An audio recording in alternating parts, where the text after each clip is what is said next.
আমার যেটা ইচ্ছা যে আমাদের ব্যাটসম্যানরা প্রত্যেক সেকেন্ড ইনিংসেই বড় বড় রান করবে। কোচের কোনো প্রেশার থাকে না, সব প্রেশার কিন্তু প্লেয়ারদের থাকে। যে সিমন্সের সাথে আমার তার ফার্স্ট পরিচয় হলো 98-এ, তখন আমি বল বয় ছিলাম। কংগ্রাচুলেশন। জি, আপনার ধন্যবাদ। স্বপ্নটা আসলে বাংলাদেশ টিমকে নিয়ে অনেক কিছু আসলে আপনি অনেকবারই বলেছেন। আপনি কি চান আসলে বাংলাদেশ দলকে কোথায় নিয়ে যেতে চান?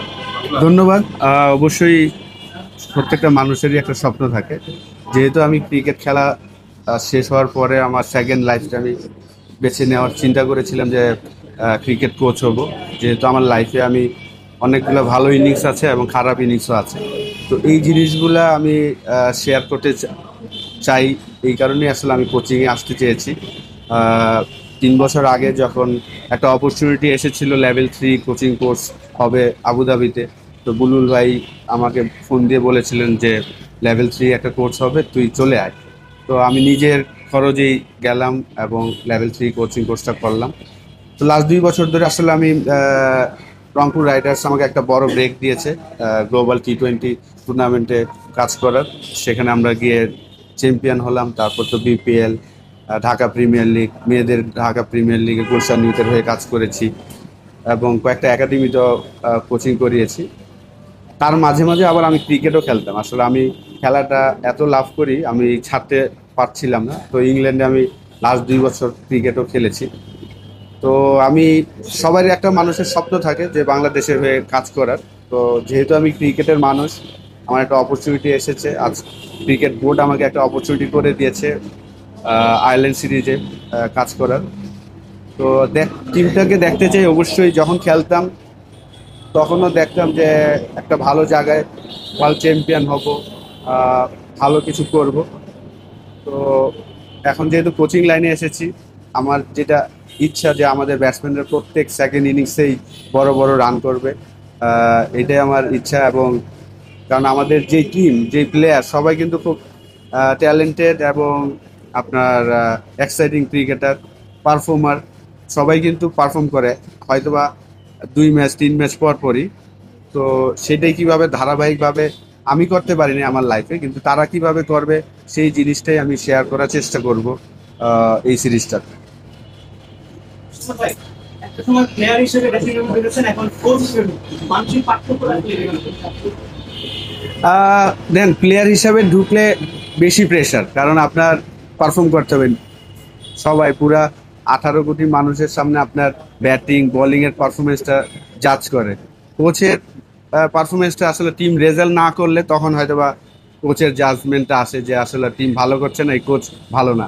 কিন্তু ওই ম্যাচে কিন্তু কোচের আসলে কিছু করার থাকে না। প্লেয়ারদের আপনি হয়তোবা বলে দিতে পারবেন এই সিচুয়েশন এইটা ডিমান্ড করছে, এই উইকেটটা এরকম, এই বলারটা এরকম, কিন্তু কাজ করার কাজটা কিন্তু যারা খেলবে তারা। তো কোচের প্রেশারটা আমি মনে করি যে কম।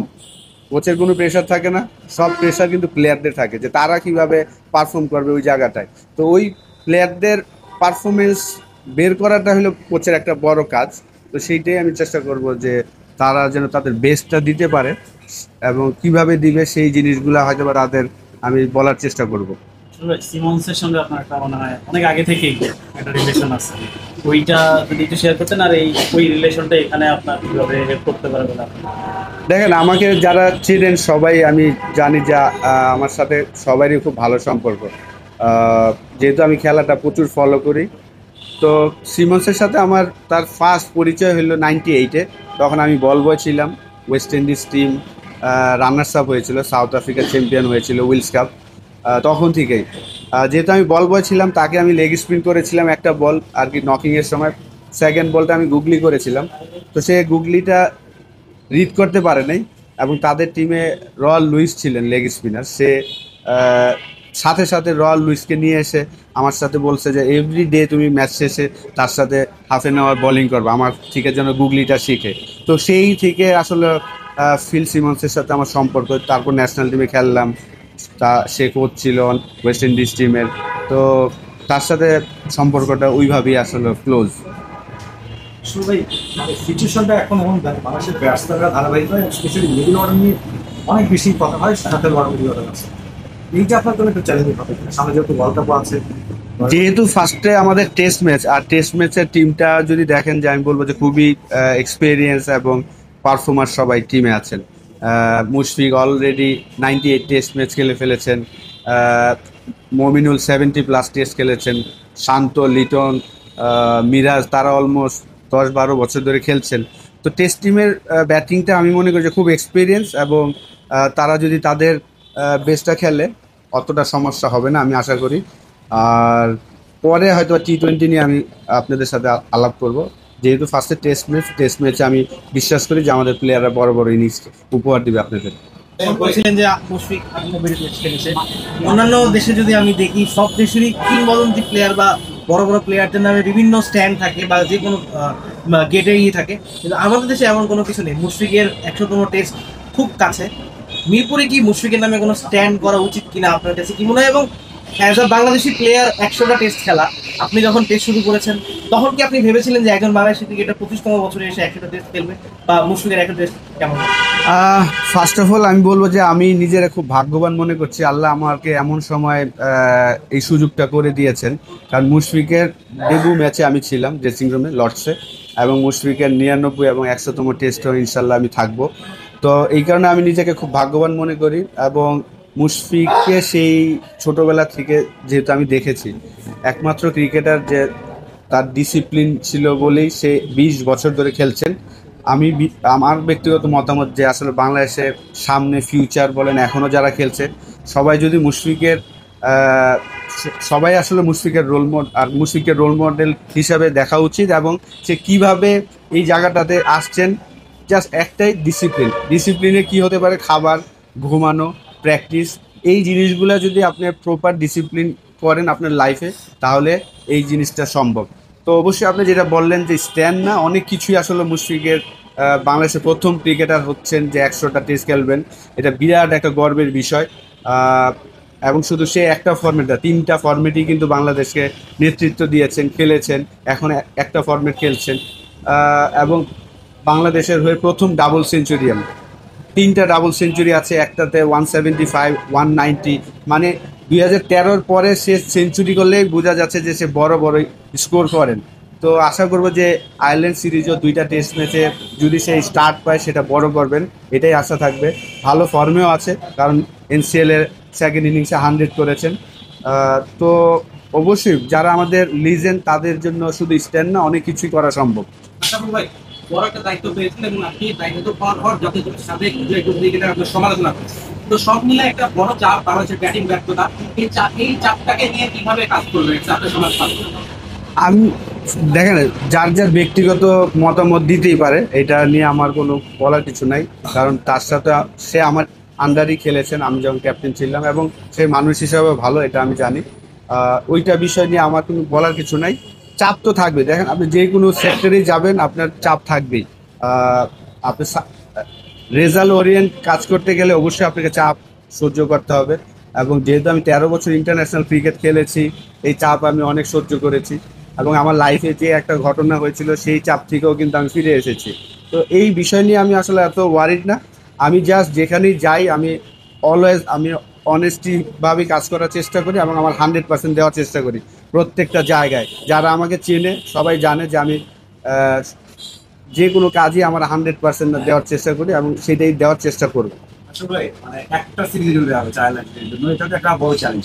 মানে হচ্ছে আমার মানে সব দিক থেকে প্রেশার থাকে, এখানে আমার যদি যে বলা হয়েছে পারফরমেন্স ভালো হলে রাখা হবে, যদি ভালো হয় তাও না থাকে তাও রাখা হবে, যে এক সিরিজে কি দেখলাম যে দেখা গেল না, এটা কেমন প্রেশার, এটা আপনি কিভাবে দেখছেন যে একটা এগুলো নিয়ে আসলে আমি একদমই চিন্তা করছি না যখন যেই জায়গায় কাজ করব, কারণ আমি কিন্তু বরিশালের হয়ে কাজ করছিলাম স্পোর্টে ক্রিকেট, এবং টিমটা সুন্দর মতন গোছানো হচ্ছিল, ভালো খেলছিল। তো এখন আরেকটা অপরচুনিটি পেয়েছি দেশের হয়ে কাজ করার।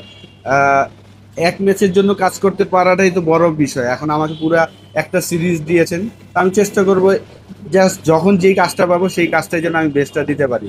ওই লম্বা সময় করব এইসব নিয়ে আমি ওয়ারিড না। শুনবে আজকে কি মানে অফিসিয়ালি দায়িত্বটা বুঝে নেওয়ার জন্য আসছেন কিনা, বা কথাবার্তা বলার জন্য এরকম কিছু, বা আজকে অনেকেই টেস্ট টিমের ক্রিকেট অনেকে প্র্যাকটিস করেছে, আমাদের করে আলাপ হয়েছে কিনা। আরেকটা বিষয় হচ্ছে সিলেটে আমরা লাস্ট জিম্বাবুয়ের বিপক্ষে হেরেছি, আয়ারল্যান্ডের বিপক্ষে আমাদের ম্যাচটা মানে চ্যালেঞ্জটা কোন দিক থেকে থাকতে পারে উইকেট বিবেচনা? আপনি তো রিসেন্ট টাইমে দেখেছেন।